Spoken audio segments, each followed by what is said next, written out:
Okay, so let's move on. In this particular section, we're going to be adding, subtracting, and multiplying radical expressions. Expressions that have roots in them, square roots, cubed root, fourths roots. Here are our objectives as the title of the section stated. So, the key to adding and subtracting is things have to be the same. Remember, addition and subtraction are very particular. If you want to add and subtract things, they need to be the same. You can add an x with an x, but an x with an x squared, that doesn't work. An x with a y, that doesn't work. So, notice, in the original problem they're giving me, this addition problem, do you notice they both have a square root of 7? So in other words, I'd like you to think about it as 2a plus 3a. Those radical 7s are just acting like variables. And as long as those variables are the same, then I can go ahead and add their coefficients, the 2 and the 3. And when I add the 2 and the 3, I'll get 5. 5 square root of 7. Just like here, you would get 5a. Does that make sense? Okay, again, think of the radicals just like variables. So let's look at the first example, letter A. What's that number in front of the square root of 3? Correct, it's a 1. Now remember, addition is picky. If you're going to add things, they need to be the same. If you are going to add anything with a root, these roots need to be exactly the same if you're going to add them. And are they exactly the same? Yes, they are, which means we are simply going to be adding the 1 and the 7, the coefficients. And when I add those coefficients, I'm going to get 8. Good. Now, here's the deal. Since they were exactly the same, the radicals were exactly the same, then when I add the 1 and the 7, the square root of 3, the variable, is still there. So my final answer will be 8 square root of 3. You with me? Okay, let's look at the next example. Letter B. Notice that they're asking me to subtract. And again, subtraction is picky. If I'm going to subtract things, they need to be the same, which means I need to make sure these radicals are exactly the same if I want to subtract the 10 and the 4. And gratefully, they are exactly the same, which means I can subtract the 10 and the 4. And when I do that, I get 6. But that's not the final answer, because you still have the variables, so to speak. You still have that square root of 2 that is part of the final answer. Good? Okay, let's look at the next one. I'm still being asked to add. And again, what's the number in front of this square root of 2? Correct, it's a 1. Now, mind you, we just said this was a square root of 2. And I am trying to take a square root and add it to a cubed root.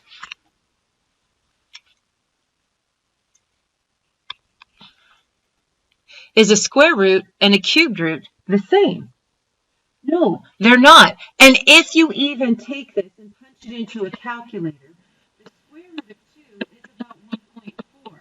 The cubed root of 2 is definitely not 1.4.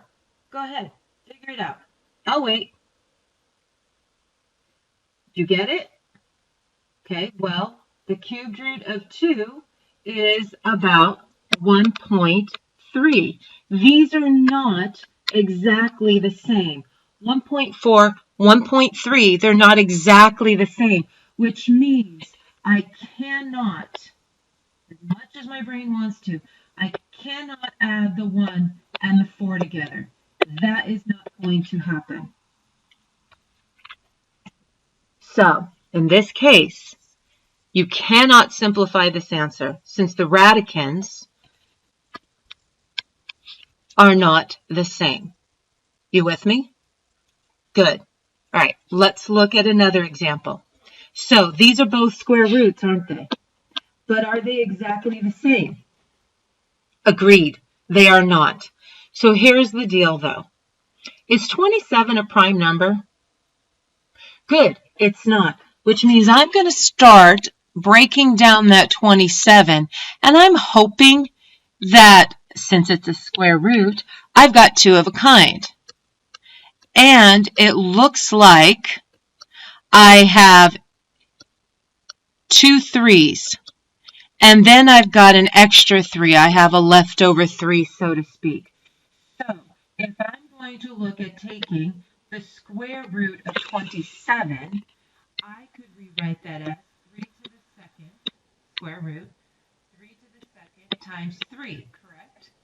And since it's multiplication between them, you can split them apart, can't you? We've done that in a previous section, agreed? And the square root of 3 to the second is? Good, it's 3. The square root of 3? Right. It's still just the square root of 3 because they didn't ask for a decimal. I must leave it this way. Now, I'm trying to add to it that square root of 75. Question, is 75 a prime number?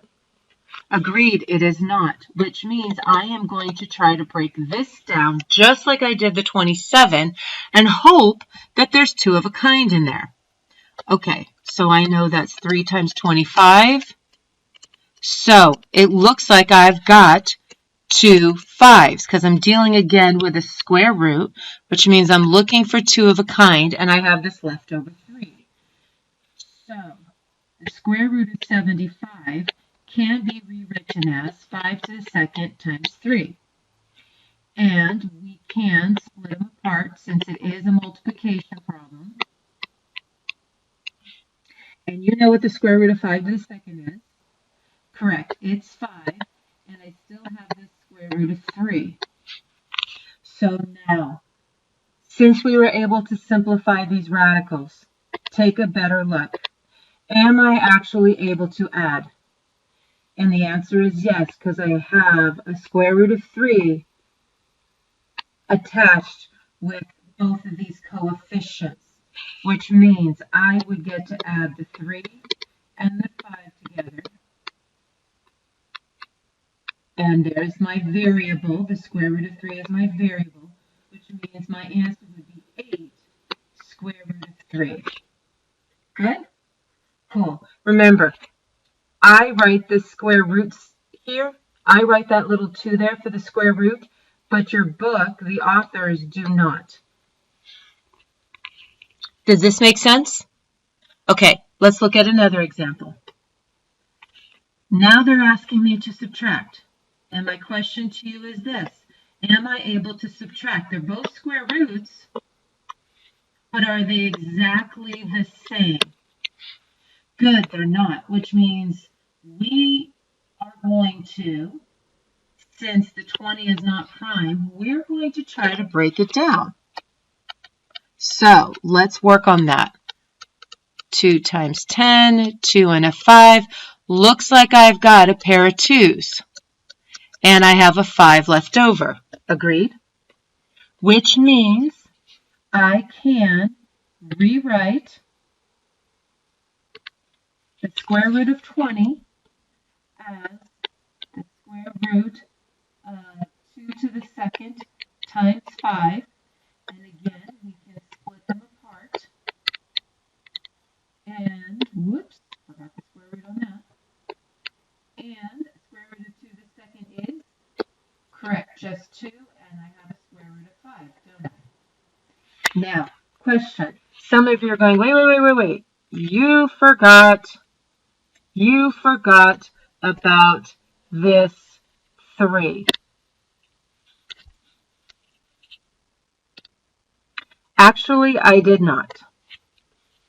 My 3 is still out front, But my question to you is this. What is the operation between the 3 and the square root of 20? Right here in the beginning, what was the operation between them? Correct. When you don't see anything, that's multiplication, isn't it? So this is multiply all the way down, which means I really have to take the 3 and multiply it to the, correct, the 2, which gives me 6, square root of 5. Now, let's take a look at the other one. I know 45 is also not a prime number, which means we can break it down. And as we break it down, we're hoping, since it's a square root, we're going to get 2 of a kind in here. And it looks like I've got 2 3s. So I can take that square root of 45 and rewrite it as 3 to the second times 5. But since it's multiplication between those, I can split them up, just like we've been doing for the last couple of examples. And the square root of 3 to the second is? Good, it's 3. And I don't know the square root of 5, so it's just the square root of 5. Now, again, I'm dealing with a subtraction problem, so let me make sure I put it in here. Remember, there was a 7 in front of the square root of 45, wasn't there? And when you don't see the operation between them, that is multiplication, which means I have 7 times all this work that I've been doing. And 7 times 3 in this last line is, good, 21 square root of 5. So now answer me this. Are my variables the same? Good, they are. They're both square roots of 5s. So since the variables are exactly the same, that means I am going to be allowed to take 6 minus 21. Remember, the square root of 5 is still there. And 6 minus 21 is? Good, negative 15 with the square root of 5. How are we doing? So far, so good? Does that make sense? Wonderful. Take each step at a time. Don't rush your work. These little, what have been known to be called, these little factor trees come in extremely handy. All right? Okay. Let's look at this particular problem. They want us to add these together. Now, they're cubed roots, which is good, but the numbers underneath are not the same, are they? So let's see what we can do about that. Let's look at the 64, and I want to break it down, and I'm looking for how many of a kind. Good, I'm looking for 3 of a kind, and it looks like I've got 4 to the third for that 64. So we can rewrite it as a cubed root of 4 to the third, which is just 4, right? Good. Let's look at the 14. I can break it down also, and this is about as far as I can go, 2 times 7. Any 3 of a kinds? No, which means I must leave it as the cubed root of 14, because there is no 3 of a kinds. Got the minus 9 in there, okay, so we have to remember that minus 9 at the end.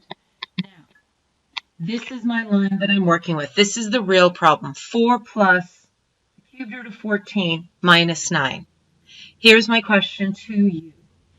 Is anything the same on this line that I can add or subtract together?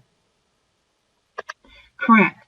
I have a 4 and I have a minus 9, which means I could actually rewrite the order of this problem to make it a little more obvious to me.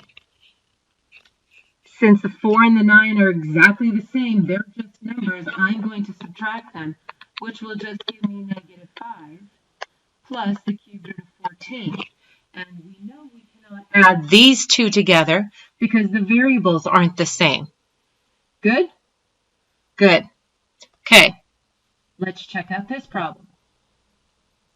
All right, we got 3 terms we're trying to add and subtract. None of them are the same underneath the square root. Gratefully, they're all square roots, so that part is good. But I have 3 different numbers under them. Okay, so follow along. Let's see let's see if you follow what I'm doing. I am taking my 75 and I'm going to break it down. I think I want to choose a different combination.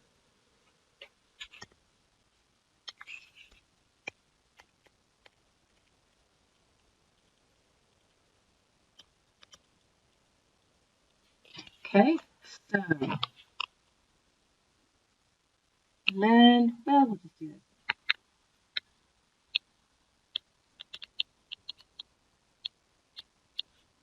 See if you're following what I'm doing.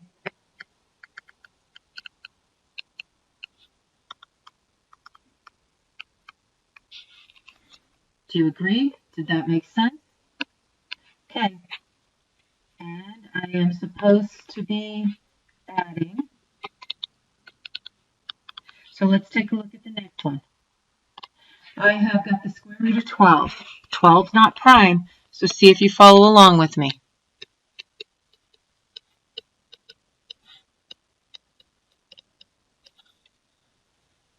Okay, so I can rewrite the 12, can't I? See if you follow along.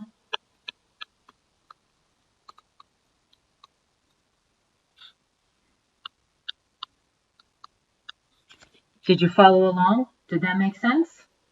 Good. And this last part, I'm supposed to be subtracting. And there's not much I can do with the square root of 3 because it's basically already a prime number. So I am just going to bring it all the way down. And now the question becomes, are my quote-unquote variables the same? Are these radicals the same? Gratefully, they are. They're all the square root of 3, which means I can take the negative 5, add it to the 2, and then subtract the 3. And then when I do that, I still have to bring my variable, multiply it by my variable, so to speak. That's the square root of 3. So, negative 5 plus 2. Good. So negative 3 minus 3, right? And that will give you, correct, negative 6 square root of 3. Make sense? Again, these factor trees are extremely helpful. Please make certain you work on those. You use those when you need them. The more you do these problems, the more you will recognize what the square root of some of these numbers are. Okay, so now let's take a look. Now they're giving me variables inside here, but you know what? No big deal. We can handle it, all right? So here's some scratch work for us. We have got the square root of 45 x to the third, right? And yeah, let's just work on that one. Okay, so I can rewrite this as the square root of 45 times the square root of x to the third. Let's look at that 45. I know we can break it down because it's not a prime number. And I see I have 2 of a kind, gratefully, which means, follow along, the square root of 45 can be rewritten as 3 squared times 5. Since there's multiplication between them, I can break them apart. And I would end up with 3 square root of 5. Does that make sense? Okay, good. Now, I still have that variable, don't I? And that variable is x to the third, which means that's 3 x's, isn't it? But I'm dealing with a square root, which means I need how many of a kind? Good, I need 2, which means I could actually write it this way. I could rewrite x to the third as x squared times this extra x. So, follow along. I'm not doing anything different than I didn't do over here. Since there's multiplication between them and breaking them apart, Does this make sense? Okay, and since there was multiplication up there, there's still multiplication between these. I can take what's on the outside and multiply those together. Gratefully, these are both the same radical, so I can multiply the 5, square root of 5 with the square root of x, which would just give me the square root of 5x. Cool? Okay, so let's go back. I know this square root of 45x to the third is 3x times square root of 5x. But remember, you still have this 3 on the outside, so I have to take this answer and multiply by 3, which would end up with 9x times the square root of 5x. Now, look at what's after the plus sign. Can I do anything with what is under the square root? No, I can't, because they're both prime, so to speak. I can't break the 5 down. I can't break a single x down, which means I just rewrite it as is. And now I'm going to take a better look at this problem and see if I can actually add anything together. What do you think? Good, you can, because they both have the square root of 5x, which means I get to take the 9x and add it to the x, the coefficients, and bring my variable, square root of 5x, back in.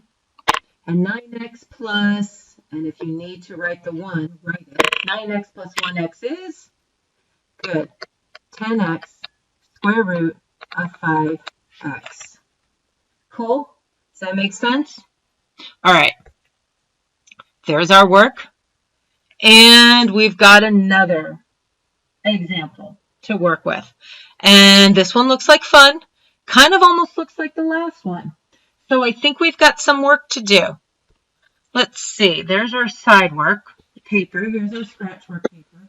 We have the square root of 81p to the 6th. Pardon me, it's a cubed root of 81p to the 6th. And we also have a cubed root of 24p to the 6th. All right, so we have both of these to work on. So remember, we can pull these apart since there's multiplication between the 81 and the p to the power of 6. There's multiplication between them. I can pull them apart. I can separate the cube roots apart. And let's look. That 81, I'm going to look about breaking it down. Let's see if you follow what I'm doing. I need 3 of a kind because it's a cubed root. And I've got an extra 3, which means my cubed root of 81 can be written as, right? But you can break these apart, right? And I would end up with 3 times the cubed root of 3. Good? Okay. Now, what about this cubed root of p to the power of 6? There's 2 ways of looking at it. Okay? Let me first off, I have 6 p's according to that, right? And since it's a cubed root, I need to split these 6 into 3 equal pieces. And how many will be in each piece? Correct, 2. So that means I have p squared 3 times. So, what do you think the cubed root then is of p to the 6? Hopefully, you just said p to the power of 2. And if you're like, how'd you get that? Okay, let me back it up. Let me rewrite it. Cubed root of 3 of these p squareds, right? So I have the cubed root of something to the 3rd power, right? The power and the root, since they're same, are going to cancel, aren't they? Do you agree? Good. By the way, another way of looking at this particular one is to rewrite the cubed root of p to the power of 6 as p power over root, which is same thing, p squared. There are a couple of different ways of taking a look at those variables. Find the one that works best for you, which in this case, at least for the cubed root of 81p to the 6, will give me 3p squared times the cubed root of 3. Okay, so now let's look at this 24, p to the 6.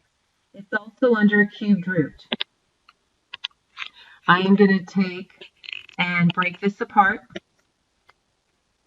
just like we did on the other problem. So follow along, see what I'm doing, see if this makes sense to you, see if you're getting the hang of it.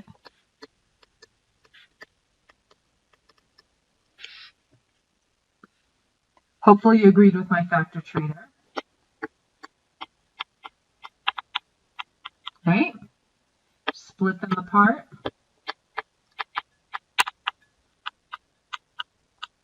And a 2 comes out, and the cubed root of 3 is what remains. We already know the cubed root of p to the power of 6. We already worked it out. This is just going to be p squared, which means we get 2p squared and the cubed root of 3. Okay, so let's go back. The cubed root of 81, p to the power of 6, 3p squared, cubed root of 3.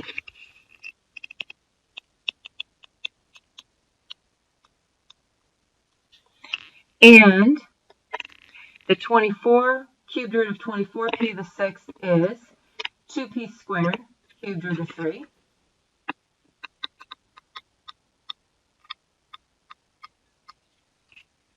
So, take a look. They're asking us to subtract.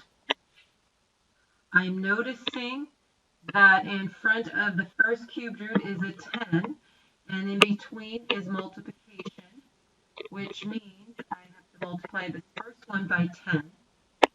In front of the second cubed root, well, there's an imaginary 1 there, and that's not going to change anything, is it?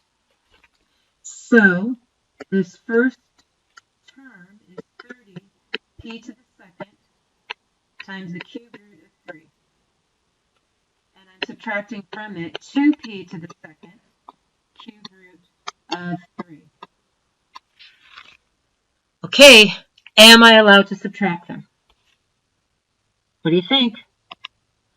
Good. The answer is definitely a yes, because my cube roots of 3's are my variables. They both have the exact same variable, which means I can take 30p to the second and subtract 2p to the second. And remember to bring the cubed root of 3 along with it, because that's the variable that will be needed at the end. And 30p squared minus 20p squared is? Good. 28p to the second times the cubed root of 3. And yes, these answers, when they bring in variables, they start looking a little funky, because all of a sudden I've got this power of 2 on the p and this 3 on that root, and if I put them too close together, it really looks funny. So just be very cautious when you write those, all right? Okay, so there was our work. Let's look at this one. They gave me fractions, didn't they? Well, wasn't that lovely of them? So, and we're subtracting fractions, right? Okay, you know as well as I do what you need to do in order to add and subtract fractions. Right, you need a common denominator. So what would be a common denominator between a 4 and a 3? Good, the LCD in this case is 12. So, I need to multiply top and bottom by 3 on the first fraction, and on the second fraction by 4, which means I have got 3 times the square root of 45 over 12 minus 4 times the square root of 5 over 12. Good. So denominators are the same, yes? Okay, but do you notice the square roots are not the same? So we got to see if we can do anything. And when we break them down, hopefully we can make them the same. By the way, you're hoping they're the same, not trying to force them to be the same. So let's look at this 45. We're going to break it down, and I know we've already dealt with 45, I think, a couple of times in this particular lesson. But you know, it never hurts to repeat the work because sometimes people need to see that. So, and I'm going to do the work over here. So the square root of 45 would be the square root of 3 squared times 5, which means, there we go, break it apart, and out comes the 3, and in stays that 5, right? Okay, which means that first fraction, the square root of 45 turns into 3 square root of 5. I still have this times 3 in front. It's still over 12. I am subtracting. And this second square root, I can't take the square root of 5, so I'll leave it alone.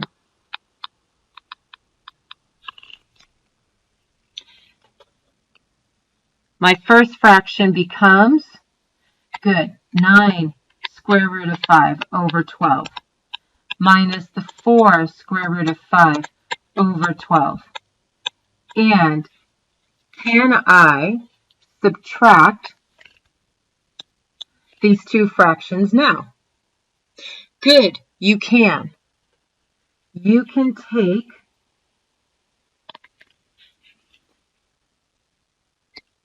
the 9 square root of 5, and you're trying to subtract 4 square root of 5, and the whole thing will be over 12, won't it? And in that numerator, you can do 9 minus 4, can't you? Because they both are in front of a square root of 5, aren't they? Still over 12, which will give us 5 square root of 5 over 12. Now, since the answer is a fraction, you need to always ask yourself, can you reduce? And in this case, the answer is no, because I can't reduce the 5 and the 12. Good? You with me? All right, loving it. Now, we have got this multiplication problem they would like us to do. 2 multiplication problems, as a matter of fact. So, let's take a look. This first one is a simple distribution. We get to take the square root of 3 on the outside and multiply it by each term on the inside, don't we? Okay, so let's just write down each step. Now, multiplication is not as picky as addition subtraction, is it? Multiplication and subtraction allows us to just multiplication and division allows us to just multiply and divide whatever we want. But the one thing we've got to make sure of is that the indices, these indexes, are exactly the same if I'm going to multiply what's underneath. So gratefully, they're square roots, which means on this first one, I have the square root of 9 minus the square root of 6. And I know the square root of 9, that's right, 3 minus the square root of 6, because I don't know the square root of 6. So my final answer would be left as 3 minus square root of 6. Cool? Okay, now let's look at the second one. This is that double distribution problem, isn't it? I've got this square root of 3, and I'm supposed to multiply it by the second parenthesis. And then I have this minus 8 that I'm supposed to multiply by this second parenthesis. And by the way, some of you need to write this line out that I just wrote, and some of you don't. You know who you are, so make sure you work it out the way that is best for you, but it has to be legit. So now I basically have 2 problems like I had in part A. And gratefully, since they're square roots, I can multiply them together. And the 8 and the square root of 3 are not square roots, so I can't multiply the 8 and the 3. I'm going to leave the 8 on the outside. Same with this second one. The 8 is not under a square root, so I cannot multiply it with the 3, so it stays on the outside. And 8 times 8, 64. Are we okay with that? Okay, so square root of 3 times square root of 3, good. Square root of 9 plus 8 square root of 3 minus 8 square root of 3 minus the 64. Okay, so check this out. Tell me what you notice. Good. I have a positive 8 root 3 and a negative 8 root 3, which means these guys are going to cancel out. What's the square root of 9? Good. So I have a 3 minus 64, basically. And 3 minus 64 is? Good. Negative 61. So in this case, my final answer is negative 61. Does that make sense? Loving it. What are you guys thinking? Okay, let's take a look at this example. Now, here is my recommendation. This square is sitting on the parenthesis, isn't it? Which means you have how many parentheses? Good, you have 2 of them. So my recommendation is to write it out twice.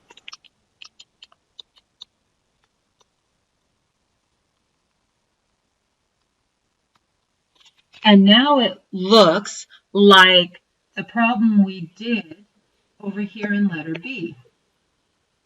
So I take this first square root and I get to multiply it by that second parenthesis. I've got this plus 2 that I also get to multiply to this second parenthesis. And now let's be very cautious when we write this out on our distribution. Okay? Very cautious. I have got this square root of x plus 1 times itself. And then I've got a square root to multiply to a non-square root, which means it can't go underneath the square root, which means that plus 2 will stay on the outside. Does that make sense? Okay. Let's look at the second one. This 2 times the square root, again, the 2 is not under a square root, so it can't be on the inside, so it stays out. And then 2 times 2, good, 4. All right, let's look at multiplying these 2 square roots together. Don't get too deep on it.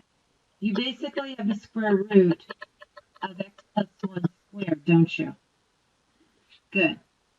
Plus, let me just rewrite these for the time being. Some of you can see it. Some of you are going to benefit from me just rewriting it for now. All right, so check this out. Square root of this parenthesis squared. What will it give me? Good. It'll just give me x plus 1. Do you notice those have the same variables, the same root?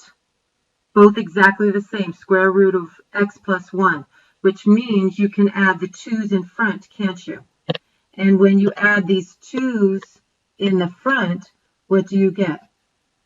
Good, you're going to get 4 square root of x plus 1, aren't you? Good. And then we know we have this plus 4 at the end, don't we?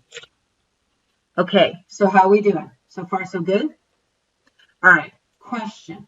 I have a lot of addition going on here, and the question is there anything that you can add together? Anything that's the same that you could add together? Let me do a little rewrite. Some of you can see it, some of you cannot see it.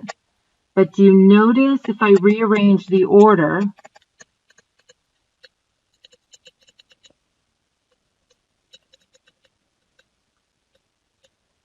this plus 1 and the plus 4 at the end are both without a root. So couldn't I just add this plus 1 and this plus 4 together? Good, which gives me x plus 5 plus this square root at the end. Now, this is looking rather interesting, but the question is there anything else that's the same?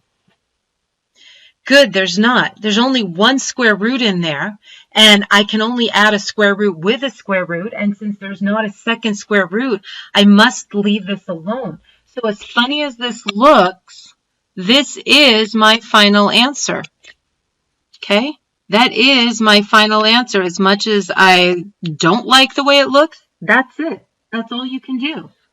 Y'all with me?